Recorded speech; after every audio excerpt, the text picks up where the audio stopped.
आदाब नाजरीन, मैं हूं यम वाजिद। हैदराबाद डेयरी में आपका खैर मकदम है। आइए सबसे पहले नजर डालते हैं सुर्खियों पर। कांग्रेस, तेलुगु देशम और दीगर पार्टियों के एमएलए और एमएलसीज टीआरएस में हुए शामिल। टीआरएस की ताकत में हुआ मजीद इजाफा।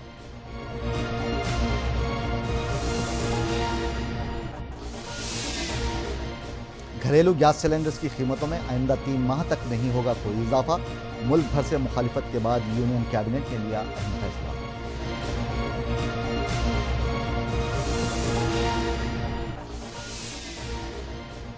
ट्रेन किरायों में इजाफे के खिलाफ तेलंगाना और आंध्र प्रदेश में किया गया एहतजाज। इजाफी शुदा कीमतों को कम करने का अवाम ने किया मरकज से मुतालबा।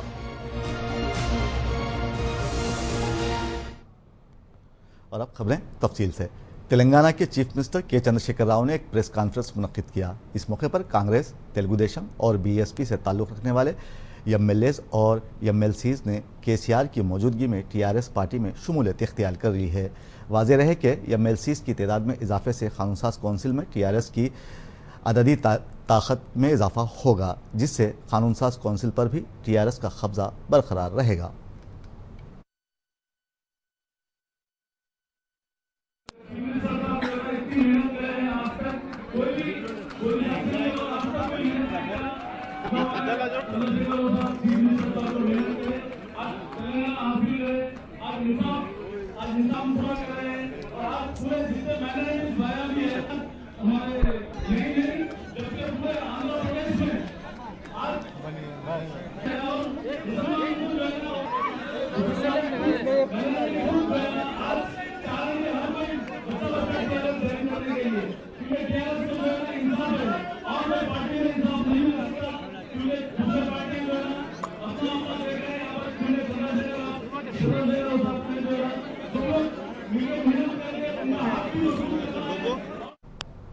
और अलहदा रियासत तेलंगाना में आरटीसी बस किरायों में इजाफे का इम्कान है। बावसूख ज़राए से मिली इत्तला के मुताबिक बस किरायों में 10% तक इजाफा हो सकता है। वाज़ेह रहे कि महकमे आरटीसी की तकसीम से मुताल्लिक़ मरकज़ को 6 रुकनी कमेटी 1 जुलाई को रिपोर्ट फराहम करने वाली है। इस रिपोर्ट के आने के बाद बस किरायों में इजाफे से मुताल्लिक़ अहम फैसला लिया जा सकता है।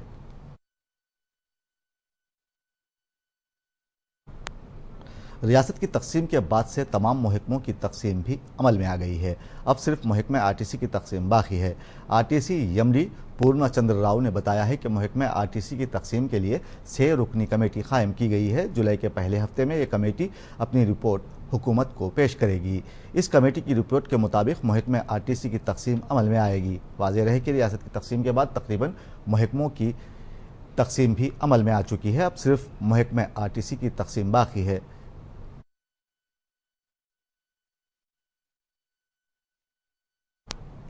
तेलंगाना आईटी मिनिस्टर के तारक रामाराव ने बताया है कि आईटी शोबे की तरक्की के लिए वो कोई कसर नहीं छोड़ेंगे।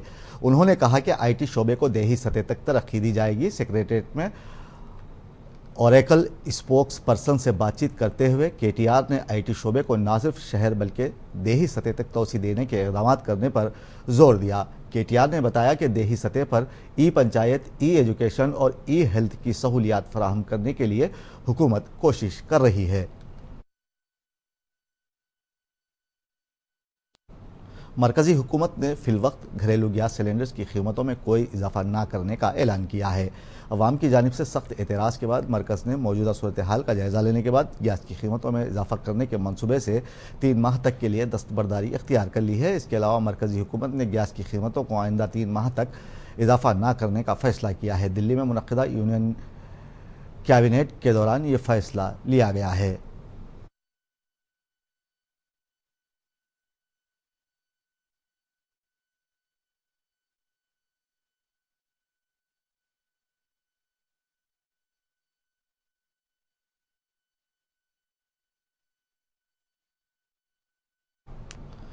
Telangana Pradesh Congress committee vice president एमपीएन एल्लैया ने गांधी भवन में एक प्रेस कॉन्फ्रेंस मुनक्किद की।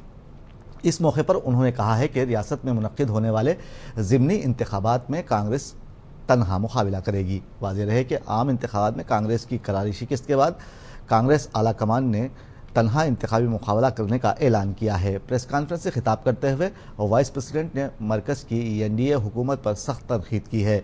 उन्होंने बीजेपी पर मुखालिफ अवाम पॉलिसी इख्तियार करने का इल्ज़ाम लगाया। इसके अलावा बिहार में पेश आए ट्रेन वाक़ये पर भी एल्लैया ने अफसोस का इजहार करते हुए महलूकीन को ताज़ियत पेश की है। मुल्क में एनडीए की हुकूमत के क़याम के बाद से अशियाए ज़रूरी की कीमतों में दिन ब दिन इजाफा होता जा रहा है। तरकारियों की कीमतें आसमान को छूने लगी हैं और अब चीनी के दाम भी बढ़ने का अंदेशा पाया जाता है। मरकज़ी हुकूमत ने शक्कर पर इम्पोर्ट ड्यूटी को 15% से बढ़ाकर 40% कर दिया है। इससे आम आदमी की परेशानियों में मज़ीद इजाफा हो गया है। अब जो शक्कर के भी दाम है वो भी आगे बढ़ने वाले हैं। जी, हम आम जनता है, कमाई तो खाना है नहीं तो निंगे। हम लोगों तो बीजेपी तो वादे करी थी, हाँ प्लेट बदलने वाला है, हाँ आम जनता है बोल के। अब हम कमाना है, खाना है नहीं तो निंगे। वैसा तो हर एक चीज़ के पेट्रोल डीजल सब चीज़ों के रेट बढ़ते जा रहे। आम जनता क्या करेंगे इस चीज़ पे? क्या यही अच्छे दिन है? पूछिए, आप लोगों ने पूछिए, हमारे अच्छे दिन चल रहे या बुरे दिन चल रहे। हम लोग किसी रेट में चल रहे अभी। तेलंगाना तो तेलंगाना अलग कर दिया, आंध्रा अलग कर दिया, सब हर एक डिस्ट्रिक्ट पे हमारे ऊपर टैक्स बढ़ते जा रहा, हर एक चीज़ होते जा रही। हमारी जेबा भी खाली हो जा रहा, अमीर तो अमीर होते जा रहा, गरीब गरीबी होते जा रहा। हर एक चीज़ में महंगाई बहुत है, लेकिन उन्होंने आने से बहुत गलत है। पहले तो ठीक था, अभी बहुत ज़्यादा हो गया इस बार तो। बीजेपी ने अच्छे दिन आने की बात करी थी, कब आएंगे? अच्छे दिन नहीं है, बिल्कुल बहुत बुरे, उल्टा ज़्यादा ही है पूरा। कब अच्छे दिन आएंगे? तो क्या क्या प्रॉब्लम्स फेस हो रही है? महंगाई, हर चीज़ का महंगाई है, घर का किराया नहीं, पर असल पानी का ही बहुत प्रॉब्लम है। पानी और चावल 4-4 नल नहीं आता, कभी तो हफ्ता भर ही नहीं आता। कब आएगा? खाली बात के लिए ही है, लेकिन ज़्यादा नहीं आएगा। प्याज और टमाटर तो महंगी थी ही, अब शक्कर में भी महंगाई होने को है। इस मामले में आपका क्या कहना है? देखो मैडम, ना तो कोई नौकरियां है ना चाकरी है, हैं? घर घर में एक एक कम से भी कम एक एक जने को एक एक रहे तो कुछ होता। रात को 1 रुपया बढ़ता, सुबह में 2 रुपये बढ़ जाते। ना शक्कर भी कोई कम हो रही, ना दाल कम हो रही। आखिर खाएंगे क्या? दाम पूरा हमेशा एक दिन पे दिन महंगाई बढ़ते चले जा रही है। कम से कम अनाज तो कम करो, चावल तो कम करो। बीजेपी ने अच्छे दिन आने की बात की, नहीं, उन्हें वादा करे थे बीजेपी वाले, हम सब गरीबों के लिए अच्छा करेंगे। अब उन्हें भी सीट पे बैठ गया, सब गरीबों को भूल गया। आलू पे कम करेंगे, टमाटे पे कम करेंगे, सब तो वादे करते हैं। वादे करे के बाद में मुकर जाते हैं, जब सीट पे आ जाते हैं सब भूल जाते हैं गरीब लोगों को। ये बीजेपी बोलते हैं हम करेंगे, तेलंगाना बोलते हैं हम करेंगे, कोई नहीं करते। गरीबों से वोट ले लेते, उसके बाद में फिर पूछते नहीं क्यों गरीबों को सताते। सब गरीबी वोटिंग गरीब देता। कोई एमएलए मिनिस्टर बड़े बड़े बंगले वाले वोटिंग डालते क्या? वोट डाले तो गरीबी डालते, ऑफिसर कोई नहीं डालते, आके हम गरीब लोग ही डालते। कभी भी हो गरीबी मर रहे, बस का किराया, गाड़ी का किराया, आखिर क्यों ऐसा? पेट्रोल पे बढ़ रहा, गैस पे बढ़ रहा, गरीबी मरना क्या? और शराब भी बंद करना चाहिए। बीजेपी सरकार हुकूमत में आते ही अवामी मुश्किलात में इजाफा कर दिया है। अच्छे दिनों का ख्वाब दिखाकर महंगाई को बढ़ावा दिया जा रहा है। ऐसे में अवाम मोदी सरकार से सख्त नाराज है। कैमरामैन खाजा के साथ मैं सलवा सादिक, मुंसिफ टीवी है। विजयनगरम में ट्रेन किरायों में इजाफे के खिलाफ कांग्रेस पार्टी के कायदीन ने बड़े पैमाने पर एहतजाज किया है। इस दौरान ट्रेन किरायों में इजाफे के खिलाफ कलेक्ट्रेट तक रैली निकाली गई और मरकजी हुकूमत के खिलाफ नारे बुलंद किए गए। वाज़ेह रहे कि प्राइम मिनिस्टर नरेंद्र मोदी ने कहा था कि अच्छे दिन आने वाले हैं। कांग्रेसी कायदीन का कहना है कि यकीनन बीजेपी के लिए अच्छे दिन आ गए हैं, जबकि अवाम के लिए बुरे दिन की शुरुआत हुई है। इस दौरान कांग्रेसी कायदीन ने कलेक्ट्रेट को एक याददाश्त पेश की और इजाफी शुदा कीमतों को कम करने का मुतालिबा भी किया है।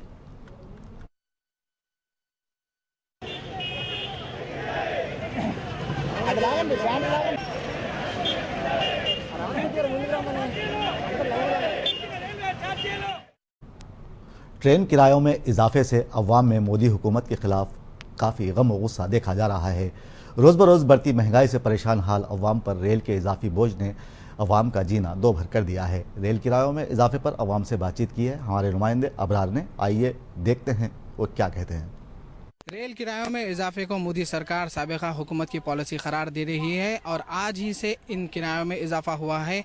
इस इजाफे की मार झेल रही आवाम से हम बातचीत करते हैं और पूछते हैं कि उनकी जेब क्या सफ़र करने की इजाज़त देता है या नहीं। जी, आज कांग्रेस गवर्नमेंट में तकरीबन 10 साल से किराया बढ़ाए नहीं थे, जो हमको फ़ायदा हुआ था। जो मोदी सरकार आके अभी तो किराया बढ़ा है, इसलिए पब्लिक और गरीबों को बहुत ये तकलीफ होंगी। पैसे वाले को तो कुछ होंगी नहीं, जो गरीबों मिडिल क्लास और लो क्लास आदमियों को तो ज़्यादा तकलीफ होंगी। इससे कोई मोदी सरकार तो उसको सोच समझ के थोड़ा किराया में कम करने से पब्लिक को बेहतर होगी। आज से रेल किरायों में इजाफा हुआ है, क्या आपको इस इजाफे से आपकी मुश्किलात क्या हो रही है? आप मेरा नाम राम मोहन है। रोज़ रोज़ रेल में सफ़र करने के लिए ये जो रेट बढ़ गया, आम आदमी का ऊपर बहुत बड़ा बोझ है। ये बोझ क्या है बोल तो कम होना बोल के हम लोग चाह रहे। यही अच्छे दिन थे आपके लिए आने वाले? नहीं, ये तो हम अच्छे दिन बोल के नहीं समझ रहे। कई को बोले तो हम दूसरा सोचे थे, ये कुछ भी नहीं बढ़ेंगे, जैसा ही रेट और कंट्रोल होंगे बोल के सोचे, तो ये कंट्रोल से ज़्यादा हो गया और इसका ऊपर भी आगे भी क्या होता नहीं बोल सकते।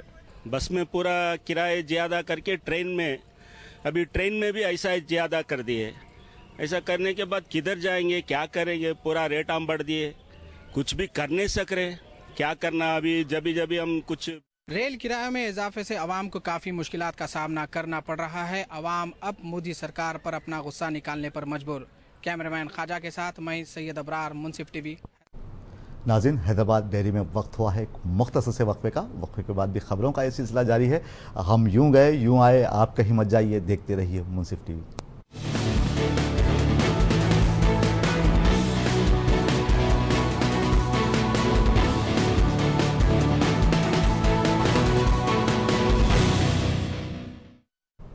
हैदराबाद डेयरी में आपका दोबारा इस्तकबाल है। आइए बढ़ते हैं मजीद खबरों की जानिब।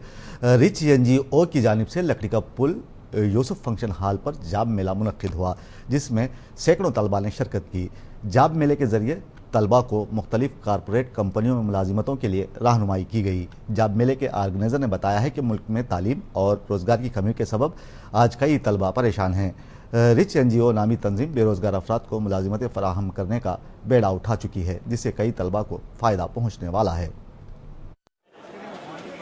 जो जॉब मेले का कॉल दिया था, आज बहुत ही हमारे लिए एक बहुत ही इंपॉर्टेंट और हिस्टोरिक दिन है, क्योंकि हमने कॉल किया था कि 3000 लोगों को हम वेरियस कैटेगरीज में जॉब देंगे और over a dozen corporate BPOs and national and international companies आएंगी और सारे आए।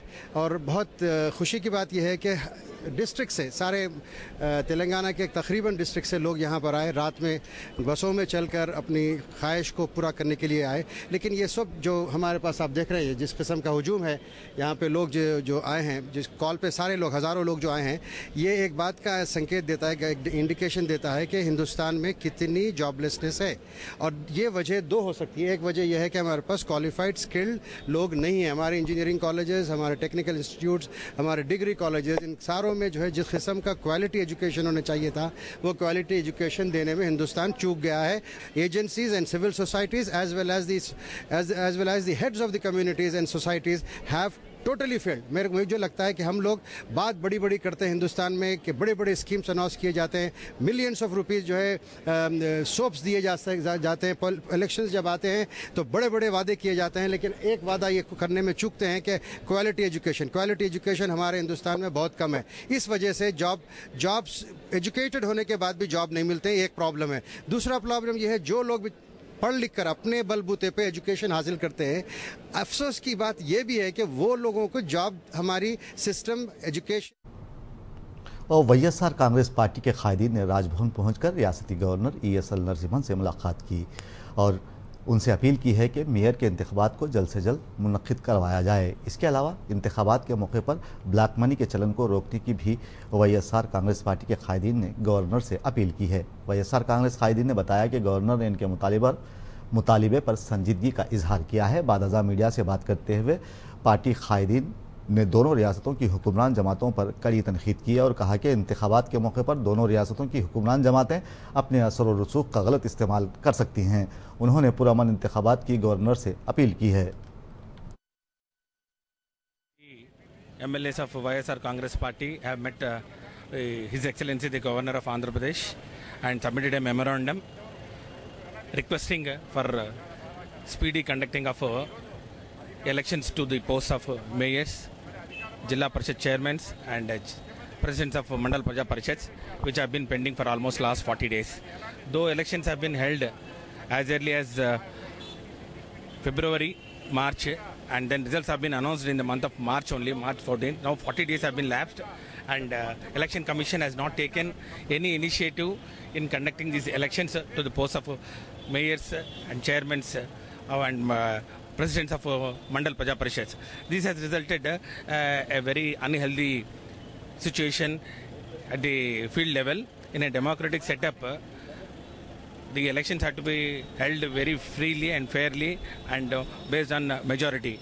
But as a result of this delay, now the ruling party has resorted to horse trading, and they are actually tempting, and then they are bribing all sorts, and then resorting to all sorts of methods in gaining control of our ZPTCs and elected representatives for capturing these corporations and Jilla Parishads and then Mandal Parishads. This is a very unhealthy trend, and we strongly condemn this attitude of the government in delaying these elections to this long period. And we strongly demand that elections have to be held as early as possible to curb this type of illegal practices which are being resorted to ruling party in tempting these representatives. Party के MLAs ने आज governor ESL Narasimhan से मुलाकात की है। उन लोग ने ये मुतालबा किया है कि जो ZPTs के जो इलेक्शंस हो रहे हैं उसको वापस री इलेक्शन किया जाए और जो इलेक्शंस का प्रोसेस है वो जल्द से जल्द खत्म कर दिया जाए। कैमरामैन खाजा के साथ मैं सलवा सादिक, मुंसिफ टीवी। शमशाबाद एयरपोर्ट पर कस्टम ओहदेदारों ने 25 लाख रुपए मालियाती सोने को अपने कब्जे में ले लिया है। ओहदेदारों ने बताया है कि रामलाल नामी शख्स दुबई से हैदराबाद पहुंचा था। एयरपोर्ट पर चेकिंग के दौरान कस्टम ओहदेदारों ने उस शख्स के कब्जे से 25 लाख रुपए मालियाती सोने को अपने कब्जे में ले लिया है।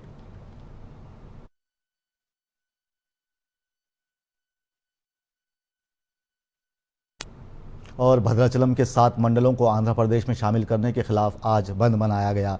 TJAC ने पोलावरम आर्डिनेंस के खिलाफ एहतजाज करते हुए आर्डिनेंस को बर्खास्त करने का मरकज से मुतालिबा किया। इस दौरान कम्युनिस्ट पार्टियों ने भी बंद की मुकम्मल तायीद की है। वाज़ेह है कि 7 मंडलों की अवाम भी आंध्र प्रदेश में शामिल होना नहीं चाहती। आंध्र कायदीन के असर और रसूख के सबब मरकजी हुकूमत ने 7 मंडलों को आंध्र प्रदेश में शामिल करने से मुताल्लिक अहकाम जारी किए थे।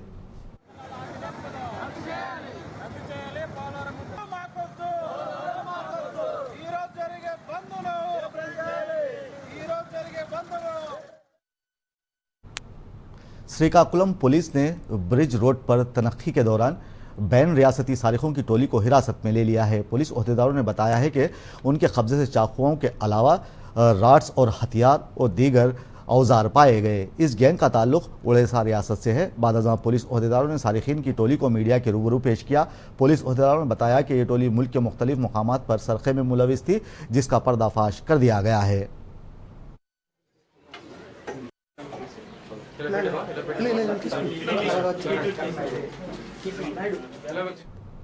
खम्मम में डॉक्रा खवातीन के कर्जों को माफ़ करने का मुतालिबा करते हुए खवातीन ने बड़े पैमाने पर एहतजाज मुनज़्ज़म किया। इस दौरान खवातीन ने कलेक्ट्रेट तक रैली निकाली। वाज़ेह है कि हुकूमत ने डॉक्रा खवातीन के कर्जों को माफ़ करने का ऐलान किया है। बावजूद इसके उनके कर्जों को माफ़ न किए जाने पर खवातीन ने हुकूमत के खिलाफ रैली निकालते हुए बड़े पैमाने पर एहतजाज मुनज़्ज़म किया।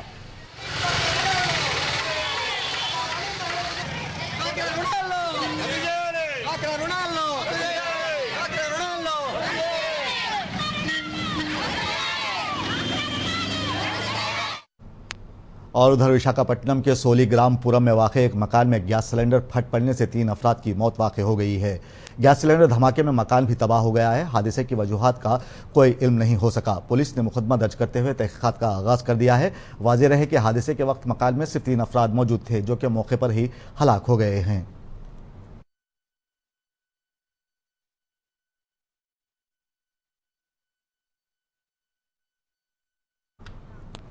और तेलंगाना रियासती हुकूमत की जानिब से आइंदा 3 माह के लिए अक़लियतों को 25 करोड़ रुपये बजट जारी किया गया है। इस बजट के ज़रिए मुख्तलिफ अक़लियती सरकारी स्कीमात और वक्फ बोर्ड की कारकर्दगी, दायरतुल मारूफ, इज्तिमाई शादियाँ, बैंक सब्सिडी स्कीम और दीगर शामिल हैं। इस बजट के जरिए अक़लियती तालीमी इदारों और हॉस्टल्स के अखराजात भी शामिल हैं। ये बजट साल 2014-15 के 3 माह का है। 3 माह के अरसे के बाद हुकूमत मजीद बजट मंजूर करने वाली है। ज़माना क़दीम में तालीम के मराकिज़, मसाजिद, गुरुकुल, आश्रम हुआ करते थे। इसी तरह चेन्नई में अब भी एक मस्जिद में बच्चों को IAS की तालीम दी जा रही है। चेन्नई की मक्का मस्जिद में जारी कोचिंग के इदारे से मोहम्मद अशरफ नामी एक तालिब इल्म ने IAS के इम्तिहान में कामयाबी हासिल की है। मक्का मस्जिद में जारी कोचिंग इदारे में जुमला 28 तलबा को तरबियत दी जा रही है। इस इदारे में तमाम तलबा को मुफ्त में तरबियत दी जाती है। वाज़ेह रहे कि मुल्क में 14% आबादी मुसलमानों की है, जिसमें सिर्फ 3% अफराद को ही रोज़गार हासिल है, बकिया तमाम बेरोज़गार हैं। My main focus will be the same focus what this academy is having, channelizing the youth energy. We call it as empowering youth. Expect more results more than the last year, and it's a real enthusiasm for us. Our community students will be there in deciding authority like IAS, IPS. This is the only way. और prime minister Narendra Modi जारिया माह की 29 और 30 तारीख को रियासत आंध्र प्रदेश का दौरा करने वाले हैं। अपने दौरा आंध्र प्रदेश के दौरान मोदी तिरुमला तिरुपति का दौरा करेंगे। बादशाह नेल्लूर के श्रीहरिकोटा से 30 तारीख को एक रॉकेट दागा जाने वाला है, उसका बगौर जायजा लेंगे।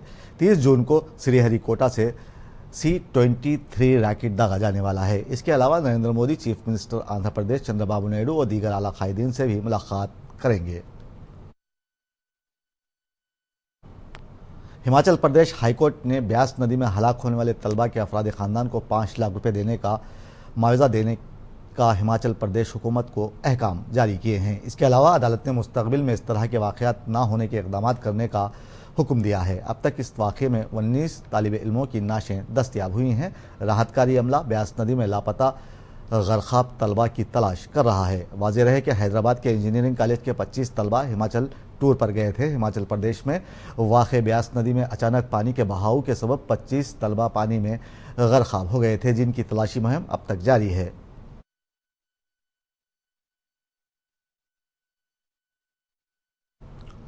हैदराबाद डायरी में फ़िलहाल इतना ही। ताज़ा तरीन खबरों के लिए आप देखते रहिए मुंसिफ टीवी। मुझे दीजिए इजाज़त। अल्लाह हाफ़िज़।